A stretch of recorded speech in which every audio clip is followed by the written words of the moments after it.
Seguimos anoche en minuto 1 aquí.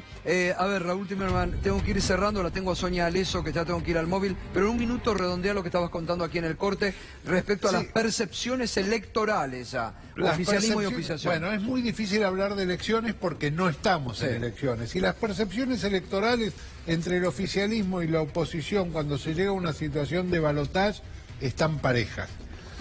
Están parejas. Cuando uno deja a una sola persona de la oposición. Claro. El tema es que de entrada del oficialismo hay uno y de la oposición hay 3 o 4. Y entonces ahí se torna despareja. Yo lo que digo es que se está dando el debate dentro de la oposición demasiado en la ciudad de Buenos Aires. Tendrían que empezar a llamar a alguna gente del interior del país, gobernadores con mucha experiencia o gente con mucha experiencia de gobierno, como Ifrán, como Mansur, traerlos acá y empezar a conversar con ellos también. Ahora, hoy la oposición, ¿cuánto reúne? Está mucho mejor que hace 3 meses. ¿Y cuánto reúne en porcentaje? Si uno le dice, si uno le plantea al encuestado, ¿usted por quién va a votar? ¿Por un candidato del oficialismo o de la oposición? El 63% dice de la oposición.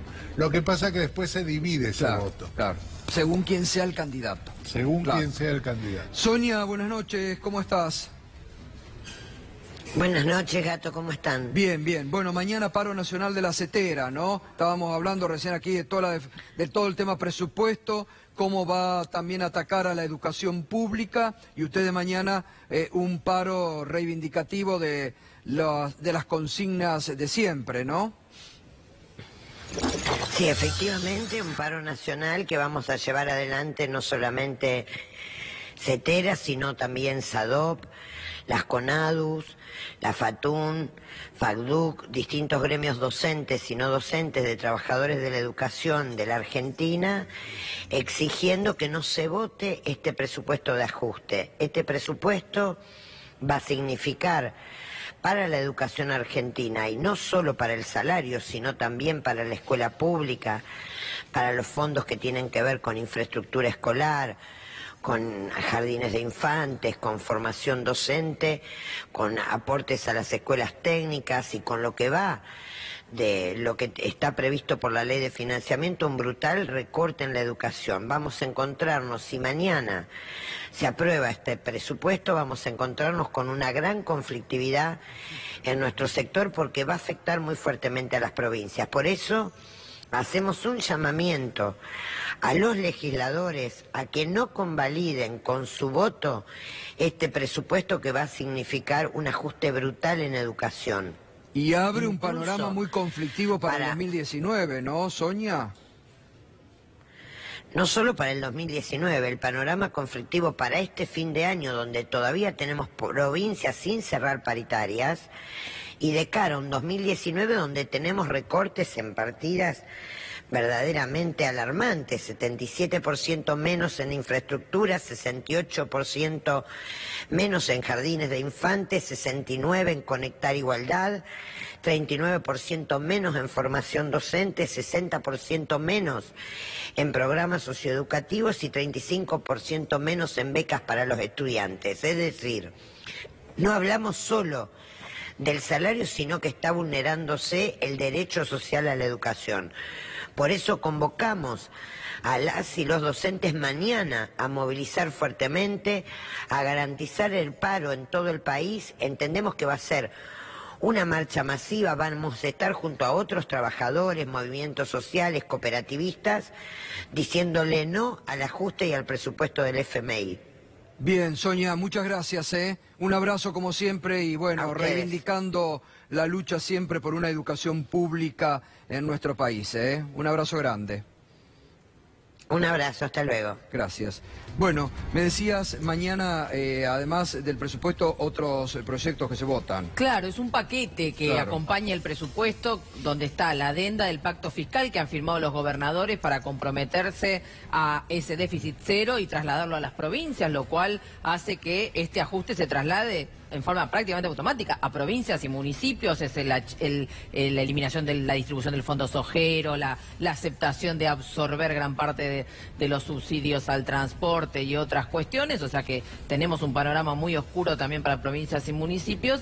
La modificación de ganancias para las empresas y bienes personales, que es una confiscación enorme para la clase media, porque todo lo que significa algún tipo de impuesto a patronales rurales y demás, lo han eliminado. ¿Cómo viene el poroteo? A ver, diputado. Y agreguemos el régimen para los productores de tabaco y cañas de azúcar, que también se está tratando el día de mañana. Y el consenso fiscal que decía Romina, que es el gran apriete a los gobernadores, que son los que están sumando los votos que faltan para mañana. La verdad que mañana es un libro abierto, primero porque hay dos dictámenes, uno de mayoría, pero también hay un dictamen de minoría.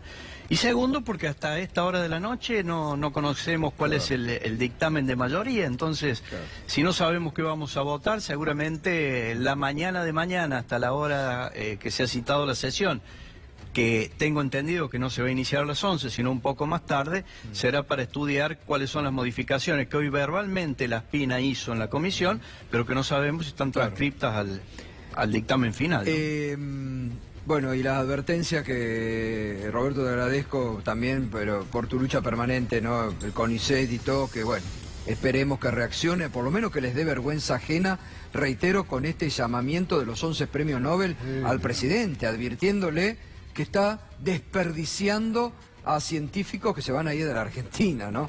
Exactamente, ya han comenzado a irse, ahí tenemos datos concretos, hay gente que había vuelto por el programa Raíces, jóvenes que habían vuelto por el programa Raíces. Ese es un tema, ese es un tema. Y se están yendo. No solo los decepcionados de haber votado a Macri, los decepcionados que fueron repatriados al país, científicos, y ahora se encuentran con esto. Gente que ¿Qué explicación le da? Mira, había gente que había venido de México a armar su grupo de trabajo, a las provincias, justamente en este caso Entre Ríos, han vuelto a México.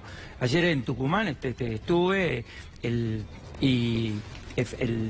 que fue, el lunes estuve en Tucumán, y en Tucumán me decía lo mismo, gente que había vuelto del exterior y se está volviendo. Uno de los desarrolladores de ARSAT está contratado por la NASA. Los ingenieros de nucleoeléctrica, los que INVAP hoy en día tiene problemas para pagar, porque tiene problemas para pagar los sueldos, ¿dónde se van a ir? Esa gente tiene oferta del exterior. No solo los 11 premios Nobel han firmado esta carta, hay 1.200 científicos de todo el mundo, en la era de la innovación, del desarrollo, del progreso, el crecimiento. Pensar en un achique o en un ajuste al sector de la ciencia y la tecnología es un disparate, realmente. Los echamos por la ventana. Aquí los tiramos por la ventana. No, pero en eso sí estoy de acuerdo con el concepto de Romina, de que esto forma parte de haber entregado ya totalmente la soberanía política. Desde el momento en que Christine Lagarde lo echó a Caputo y puso al presidente del Banco Central, ya creo que ya está todo dicho. Bueno, gracias como siempre, ¿eh? Gracias. Gracias, Fernando, hasta mañana. Mañana nos volvemos a encontrar a las 20, siempre nuestro compromiso con la realidad. Ya llega Alejandro Berkovich con Brotes Verdes, que está prometiendo para enseguidita el salariazo CEO de funcionarios en pleno ajuste. La paritaria de los CEOs, enseguidita Berco, con esos datos que siempre encuentra, te lo va a contar aquí en Brotes Verdes.